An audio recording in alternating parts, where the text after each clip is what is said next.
Medical चौकाच्या जवळ फिर्यादीच्या गाडीला reverse घेताना आरोपीच्या गाडीने ठोकलं होतं आणि त्यामुळे त्या फिर्यादीच्या गाडीचं नुकसान झालं होतं. झालेल्या नुकसानी संदर्भातला बाबा त्यांची चर्चा चालू होती. त्याच दरम्यान आरोपी आणि त्याचे इतर 2 साथीदार यांनी सदर फिर्यादीला मारहाण करून चाकूचा धाक दाखवला आणि त्याच्या गळ्यातील सोन्याची चेन हिसकावून निघून गेली अशी तक्रार दिली होती. त्या अनुषंगाने तक्रार दाखल केलेली आहे. फिर्यादीचे नाव दर्शन धीरज यादव, राहणार कामटे इथला फिर्यादी आहे. त्याची ओला उबेर गाडी होती आणि त्या 3 आरोपी अटक केलेले आहे आपण.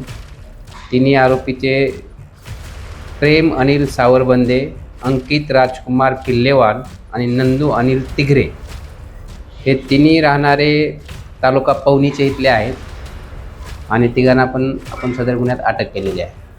सदर दाखल गुन्ह्यामध्ये आरोपीने वापरलेली दोन्ही 4 चाकी वाहने जप्त केलेली आहेत. त्याप्रमाणेच वाहनामधून चाकूचा धाक दाखवलेला चाकू पोलिसांनी ताब्यात घेतलेला आहे. पुढील तपास आम्ही करत आहोत. सदरची कामगिरी झोन 4चे पोलीस उपायुक्त श्रीमती रश्मिता राव सरांच्या मार्गदर्शनाखाली केलेली आहे आणि इमामवाड्याची DB पथक सपोनी पवार यांनी सदर कामगिरीसाठी तात्काळ सदर आरोपीचा शोध घेऊन आरोपीच्या गावी जाऊन आरोपीला ताब्यात घेतलेला आहे आणि अटक केलेली आहे.